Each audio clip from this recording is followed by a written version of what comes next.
Handa na bang ma-amaze sa latest update? Croatia mga bro, ngayon lang tinanggap ang unang Dassault Rafale fighter jet nila mula sa France.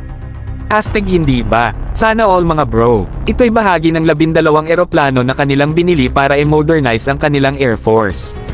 Kwento ko sa inyo mga bro, ginanap ang turnover sa isang French Air Force base at may 6 pang jets na darating sa 2025. Ang deal na ito ay nagkakahalaga ng 1.115 billion euros at pinili ng Croatia ang Rafale noong 2021 ng Mayo para palitan ang kanilang lumang MiG-21. Pero teka mga bro, meron pa. Ang Philippine Air Force naman mga bro, naghahanap rin ng multi-role fighter jets, hindi ba?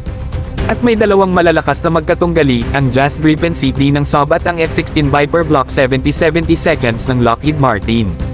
Nakaka-excite hindi ba? Sana ay maproseso na rin ang ating MRF sa lalong madaling panahon at maghintay na lang tayo kung kailan ito darating.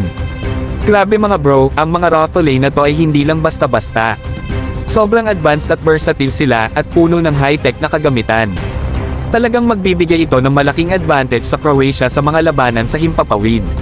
At sa Philippine Air Force naman, malaking desisyon ang dapat nilang gawin. Saab Gripen C-D ba o F-16 70-70 seconds block? Ang hirap mamili hindi ba? Maraming pagbabatayan. Pero sigurado ako na magiging exciting ang labanan ng dalawang malalakas na eroplano na yan. Yan lang muna mga bro. Sana nag-enjoy kayo sa balitang ito. Kung nagustuhan nyo, huwag kalimutang i-like, i-share sa mga kakilala, at mag-subscribe sa ating munting channel para sa iba pang mga nakakabagabag na mga balita.